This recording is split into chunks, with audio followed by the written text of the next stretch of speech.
The champagne flute slipped from Travis Thorne's fingers, shattering against the polished oak floor of the Thorne family barn like a gunshot in the hush of the rehearsal dinner. Heads turned, forks paused midair, but Travis didn't flinch.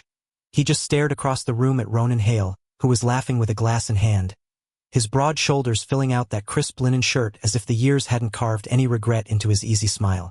In that instant, the scent of wild Maine roses and grilled lobster blurred into the ghost of summer salt on bare skin, and Travis whispered to the empty air beside him, "You son of a bitch, you really did it. You came back to finish what you started." Travis had driven up from Portland that morning, the coastal highway unspooling like a threadbare memory under his truck's tires, each mile marker pulling him deeper into the fog-shrouded pines of Haven Point. The town hadn't changed much in the 8 years since he'd fled. Same clapboard houses huddled against the relentless Atlantic, same lobster buoys bobbing in the harbor like forgotten promises, same whispers that followed a boy who loved too fiercely in a place that pretended not to notice. He'd built a life down south, a quiet graphic design gig for craft breweries, a one-bedroom apartment overlooking the Willamette River, nights spent sketching waves that never quite washed away the ache. But Amelia's call 2 months ago had been a siren song he couldn't ignore. "Travis, it's my wedding. You have to be here. Family, you know?" Her voice had cracked just enough to remind him of the sister who'd bandaged his scraped knees and lied to their parents about the bruises from high school bullies who called him Fairy Boy. Now, here he was, back in the barn his father had converted into a wedding venue after the mill closed. String lights draped like lazy constellations, long tables groaning under platters of clam chowder and blueberry pie, the air thick with the laughter of aunts and uncles who'd aged into softer versions of their judgmental selves. Amelia glowed at the head table, her auburn curls pinned with seashells, her hand intertwined with Ronan's as if it had always belonged there. Ronan Hale. The name alone tasted like rust in Travis's mouth. They'd been 17 when it started, 2 boys stealing kisses behind the boathouse, bodies tangled in the damp hayloft under a sky pricked with stars. Ronan with his golden retriever energy, all freckles and farm boy strength from hauling traps on his uncle's boat. Travis, the dreamer with ink-stained fingers and a sketchbook full of half-drawn futures. It had been fire, raw, consuming, the kind of love that made the world feel infinite until it didn't. But Ronan had chosen the path of least resistance. Senior year, whispers turned to shouts. Slurs scrawled on lockers, a tire slashed on Travis's beat-up Chevy. Ronan's father, the town selectman with a Bible on his dashboard, had pulled him aside one night after football practice. "Boys like Thorne? They're poison, son. You'll thank me later." And Ronan had listened. The breakup came in the parking lot of the Blue Heron Diner, rain sluicing down the windshield as Ronan muttered, "It's not you, Eli." Everything. No fight, no tears, just a hollow echo that followed Travis to Portland, where he'd learned to bury the shards under layers of indifference. Amelia's voice cut through the haze now, rising above the clink of silverware. "Travis, brother dearest, come join us. Ronan's been asking about you." Her eyes sparkled with that oblivious joy, the kind only a bride could muster on the eve of her forever. Travis forced his legs to move, glass crunch forgotten under the sweep of a cousin's broom. He slid into the seat beside her, the wooden bench creaking like an old confession. Ronan extended a hand, his grip firm but his green eyes flickering with something unreadable. Recognition? Maybe, or the ghost of guilt. "Travis, been too long. Portland treating you right?" Travis met his gaze, the calluses on Ronan's palm a brutal reminder of mornings spent mending nets together. "Like a storm that won't quit," he said, voice steady as the tide. "But Haven Point? Looks like it's been kind to you." The table erupted in small talk. Amelia gushing about the florist from Bar Harbor, Uncle Harlan recounting the time he hooked a shark off Monhegan Island. But Travis felt the undercurrent, the way Ronan's knee brushed his under the table, accidental or not. It sent a jolt up his spine, heat pooling in places he'd sworn were frozen over. He excused himself early, claiming a headache from the drive, and slipped out into the cooling night. The barn's shadow stretched long across the gravel lot, the distant crash of waves a lullaby laced with thunder. He ended up at the dock, boots thudding against the salt-crusted planks, the harbor lights fracturing on the water like broken promises. 8 years, and Ronan was back. Not as the boy who'd promised forever, but as the man stealing his sisters. How had Travis missed it? The engagement announcement in the local paper, tucked between obits and tide charts. Amelia Thorne to wed Ronan Hale this fall. He'd skimmed it over coffee one gray morning, the names blurring until they didn't. Panic had clawed at his chest, but he'd shoved it down, booked the ferry like it was just another family obligation. Leaning against the railing, Travis pulled out his phone, thumb hovering over a photo from that last summer. Him and Ronan, arms slung around each other on this very dock, grins wide as the horizon. Delete it. Again, the wind picked up, carrying the faint strains of fiddle music from the barn, and he pocketed the device instead. Tomorrow was the wedding. Ceremony at dawn on the bluff overlooking the sea. Reception in the garden their mother had tended until cancer took her 3 years back. Travis was best man, tasked with the toast that would seal the deal. What words could he summon now, with betrayal burning like cheap whiskey in his veins? Footsteps crunched behind him, deliberate and unhurried. Can't sleep either, huh? Ronan's voice, low and familiar, wrapped around him like fog. Travis didn't turn. Weddings stir up ghosts. You know that. A pause, then Ronan was beside him, elbows on the rail, close enough that Travis caught the scent of his cologne. Cedar and sea salt, the same as always. Amelia's over the moon. This place. It's home. Always will be. The nickname hit like a rogue wave. Travis finally looked at him, the dock lights carving shadows across Ronan's face, highlighting the new lines at his eyes, the stubble shadowing his jaw. He was broader now, filled out from years on the water, but the boy was there in the tilt of his head. Home, Travis echoed, bitterness threading the word. Funny how that word changes shape. One day it's everything, the next it's a cage you bolt from. Ronan's jaw tightened, his fingers drumming the rail. I was a kid, scared shitless. Dad had me convinced it'd ruin us all, me, the family, the town. But you were the best part of me. Still are, in a way. Laughter bubbled up in Travis, sharp and unbidden. Save the poetry for the vows, Ronan. Amelia deserves the clean version. He pushed off the rail, striding back toward the cabin he'd crash in tonight, the old boathouse his dad had fixed up with bunks and a hot plate. Ronan followed a few steps, voice dropping. We need to talk. For real. Before tomorrow.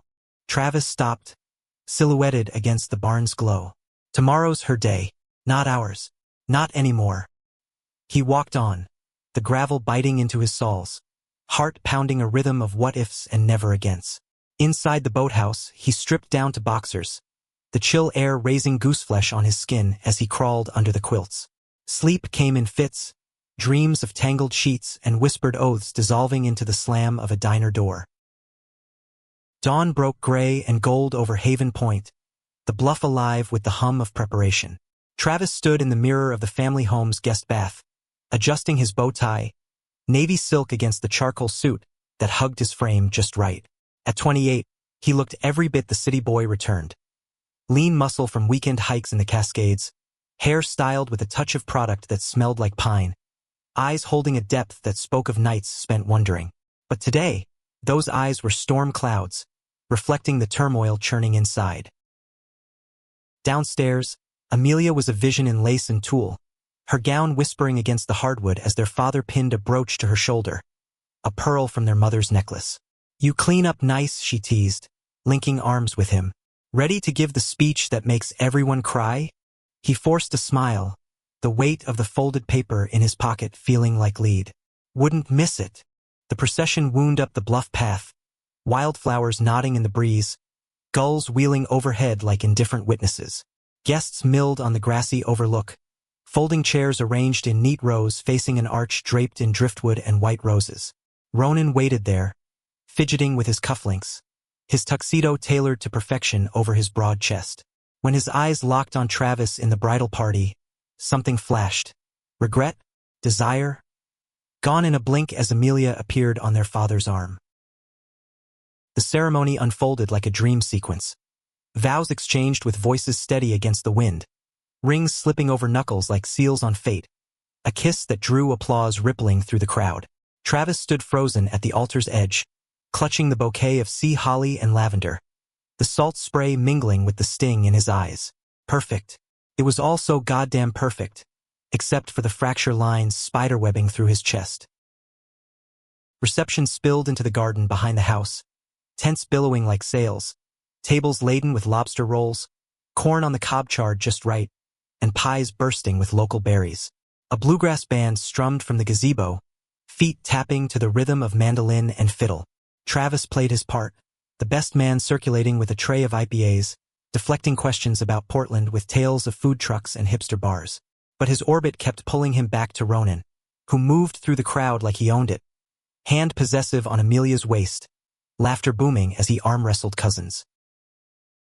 By the time the sun dipped low, painting the tents in amber, Travis had drained 3 beers and a shot of their father's bootleg rum.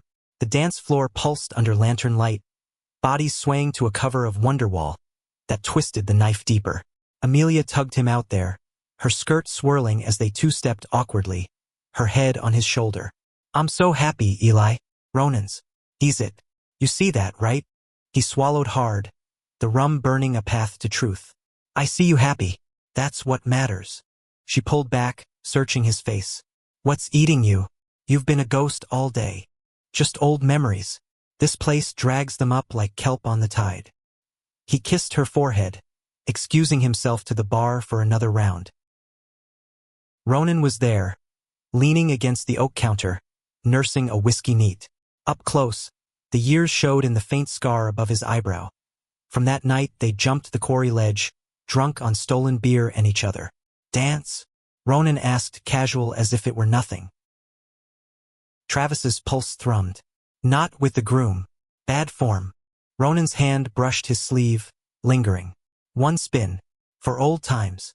The band shifted to a slow waltz, strings sighing like a confession. Against every screaming instinct, Travis let Ronan lead him to the floor, their palms pressing hot and sure. They moved in sync, bodies remembering what minds had tried to forget. The sway of hips, the brush of thighs, breaths mingling in the space between. Ronan's whisper ghosted his ear. "I think about you, every damn storm season." Travis's grip tightened on Ronan's shoulder, nails digging crescents. "Then why? Why her? Why now?" Ronan's eyes darkened, steps faltering. "Because she's safe. Because I couldn't be what you needed, what we both needed. But seeing you here, it rips me open." The song ended, applause scattering them apart, but the pull lingered like smoke. Travis retreated to the shadows of the apple orchard, heart hammering, the folded speech crumpling in his fist. The toasts were next: Uncle Harlan on family legacy, a bridesmaid on college hijinks. Then it was his turn. He climbed the gazebo steps, microphone heavy in his hand, the crowd's faces blurring into a sea of expectation. Amelia beamed from the head table, Ronan beside her, thumb tracing circles on her knee. Travis cleared his throat, words tumbling out scripted and safe at first. Tales of Amelia's childhood pranks, her fierce loyalty, the sister who'd taught him to skip stones and stand tall. Laughter rippled, glasses raised. But then he paused, gaze locking on Ronan. The rum sang in his blood, the doc's confession echoing. "Family's about truth, isn't it?" His voice cracked, raw as exposed roots. "About seeing the people we love for who they are, not who we wish them to be. And sometimes that truth is a blade." Murmurs stirred. Amelia's brow furrowed. Travis pressed on, the words he'd inked in the dark hours spilling free. "Ronan, you remember Haven Point summers? The way the fog rolls in thick, hiding what you don't want seen." Ronan's face paled, hand stilling on Amelia's. "You were my first everything. First laugh in the rain, first hand in the dark. But you walked away because it was easier than fighting for us." Gasps rippled outward. Amelia's eyes widened, chair scraping as she half rose. "You broke me?" Travis continued, voice steady now, tears carving tracks down his cheeks. "Left me to pick up the pieces while you built this perfect life on lies." The crowd was a frozen tableau, fiddles silent, lanterns flickering like dying stars. Ronan surged to his feet, face ashen. "Travis, stop. This isn't." But Travis wasn't done. He turned to his sister, heartbreak fracturing his words. "He's not who you think, Mel. He can't love you the way you deserve because part of him will always be chasing what he ran from, with me." Chaos erupted. Chairs toppling, voices overlapping in a cacophony of shock and solace. Amelia clutched her bouquet like a shield, eyes darting between them, betrayal dawning slow and cruel. Their father lumbered forward, hand on Travis's arm, but he shook it off, descending the steps into the fray. Ronan caught him at the orchard's edge, fingers vice-like on his wrist. You had to do it like this? Ruin her day, our day. Travis whirled, chest heaving. Your day? What about mine, Ronan? What about the nights I choked on your ghost? Ronan's breath hitched, eyes wet with something perilously close to love. I never stopped. But I chose her because I couldn't choose you. Not here, not then. The admission hung between them, heavy as the sea mist rolling in. Travis yanked free, stumbling toward the bluff path, the wedding's lights fading behind him like a dream unraveling. He collapsed on the grass overlook, waves crashing below in indifferent rhythm, sobs racking his frame until his throat burned raw. Footsteps approached again, not Ronan's heavy tread, but lighter, hesitant. Amelia sank beside him, gown pooling like spilled milk, her hand tentative on his back. Why didn't you tell me? All this time. Travis wiped his face, staring at the horizon where sky bled into ocean. Because I wanted you happy, more than I wanted revenge. She leaned against him, silent for a long beat, the wind tangling her veil. He told me everything, last week. Said it was ancient history, that he'd changed. A bitter laugh escaped her. I believed him. God, Eli, I'm such a fool. You're not. He draped an arm around her, pulling her close. We both loved him. That's the real curse. Dawn's light had given way to twilight's bruise by the time guests dispersed, the garden a husk of trampled petals and overturned chairs. Word spread through Haven Point like tidewater. Whispers in the diner, texts pinging across lobster boats. Ronan vanished into the night, truck roaring toward the mainland bridge, leaving Amelia to face the wreckage alone. Travis stayed through the cleanup, hauling chairs with their father in stoic silence. The older man's gruff, "We'll fix it," a balm on deeper wounds. By midnight, the house emptied, and Travis found Amelia in their mother's garden shed, surrounded by seed packets and rusted shears, knees drawn to her chest. He left a note, she said, holding out a crumpled page. Says he's sorry. To both of us. Going to stay with his brother in Boston till he figures shit out. Travis read it under the shed's bare bulb, Ronan's scrawl familiar as a scar. I was wrong. About everything. You both deserve better than my cowardice. Forgive me if you can. He folded it, tucking it into her palm. What now? She shrugged, tears carving clean lines through mascara. Cancel the honeymoon. Cry a lot. Maybe plant those dahlias Mom always wanted. A ghost of a smile.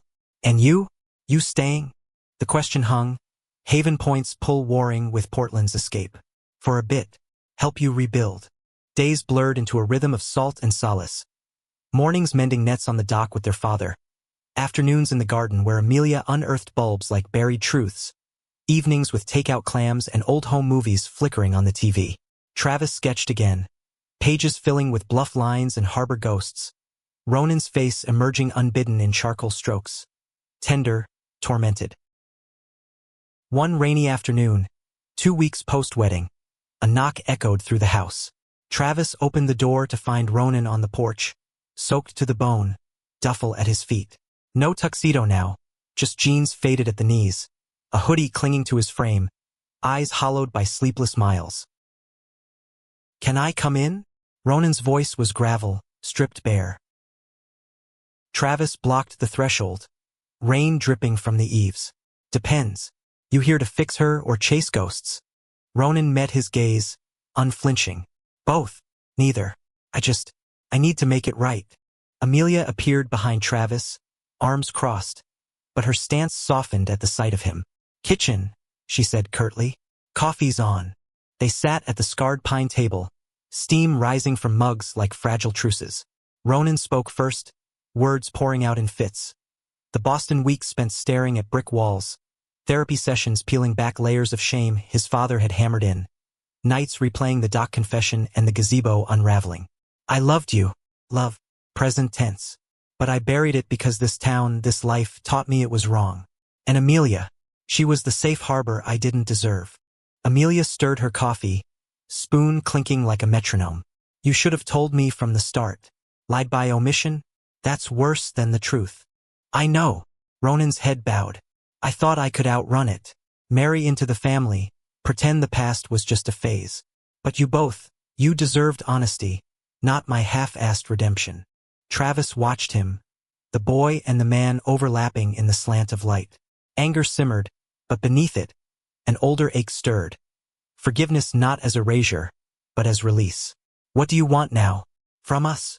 Ronan looked up, eyes locking on Travis with a vulnerability that punched the air from the room. A chance to be better. Not for you, not for her, but because I finally see who I am without the lies. His gaze shifted to Amelia. If you'll let me try as friends first. No expectations. She exhaled, long and shaky. Friends. Maybe, but slow. And if you hurt him again. The threat hung sisterly and fierce. Travis nodded, the knot in his chest loosening a fraction. Start with the truth. Always. Winter crept into Haven Point on nor'easter winds, frosting the windows with fern patterns, blanketing the bluff in snow that muffled the waves' roar. Ronan rented the empty cottage down the lane, the one with the sagging porch and widow's walk, commuting to his lobstering crew while carving out space in group meetings at the community center, voices like his echoing in the dim hall. Stories of hidden loves, reclaimed selves. Travis and Amelia fell into a tentative trio, dinners at the house stretching late with board games and bad puns, laughter tentative at first, then genuine. Ronan kept his distance from Travis mostly. Polite nods over chowder pots, shared glances across the table that sparked like embers but never ignited.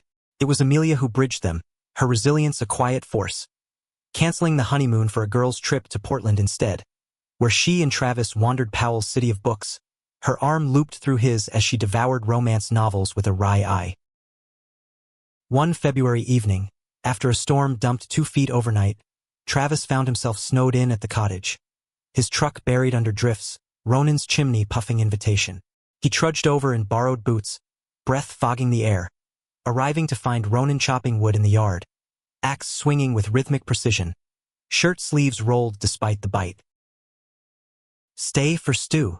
Ronan asked, wiping sweat from his brow, cheeks ruddy from cold and effort. Travis hesitated, then nodded. Inside, the fire crackled in the stone hearth, casting golden flickers over rag rugs and bookshelves crammed with paperbacks. They ate at the trestle table, venison rich with thyme, silence companionable until Ronan set down his spoon. I've been writing letters, he said, to Dad. Haven't sent them yet. Telling him about us, the real us. Travis's fork paused. Heavy. Yeah. Ronan leaned back, firelight dancing in his eyes. Therapy's kicking up shit. Turns out, running from you wasn't just fear, it was hating the queer kid in the mirror. The one who wanted you more than breath. The admission landed soft, but it stirred the silt. Travis reached across, fingers brushing Ronan's knuckles. Tentative, electric. I see him still. The boy who dove for sea glass with me. Ronan's hand turned, palm up, calluses rough against Travis's skin. Stay tonight? Storm's not letting up. The bed was narrow, quilts patched from feed sacks, but they fit, bodies curving instinctive, breaths sinking in the dark. No rush, just exploration. Fingertips tracing collarbones, lips brushing temples, whispers weaving through the wind's howl. It wasn't absolution, but it was beginning, a reclaiming of touch without the weight of secrecy. Spring thawed Haven Point in fits, mud sucking at tires, crocuses pushing defiant through the yard. Amelia dated a barista from Ellsworth, soft-spoken Jude with tattoos of constellations, and her glow returned, cautious but bright. She cornered Travis one lilac-scented afternoon in the garden, trowel in hand. You and Ronan. It's real now, isn't it? He knelt beside her, planting marigolds. Real as we make it. No hiding. She nodded, dirt-streaked smile. Good. You deserve that. By summer, the town had absorbed the scandal like tide pools swallow storms. Gossip fading to nods of acceptance, a few quiet allies emerging from the woodwork. Ronan and Travis built slow. Dawn runs along the beach, sketching sessions on the dock where Travis captured Ronan's profile in quick lines. Evenings tangled on the cottage couch watching old westerns, hands linked unthinking. The bluff wedding site became their spot. Picnics under the arch, now overgrown with honeysuckle, talking futures without the shadow of vows. Ronan proposed one August eve, not with rings but words. Build this with me? Out in the open, no half measures. Travis's yes was a kiss salt-tinged and sure, the Atlantic bearing witness. Fall brought harvest moons and the scent of wood smoke, Haven Point settling into its rhythms. Amelia's engagement to Jude was small, a courthouse affair with lobster bisque afterward, but Travis's toast there was light, laced with hope. To truths that set us free and loves that stay the course. Ronan and Travis waited, content in the becoming. No grand gestures, just the quiet revolution of two men holding hands at the diner counter, ordering pie without flinching at stares that softened over time. In the end, it wasn't perfection that mended them, but the messy grace of showing up, flawed, fierce, finally whole. Haven Point, with its fog and fierce tides, taught them that identity wasn't a cage but a current, carrying you home if you learned to swim.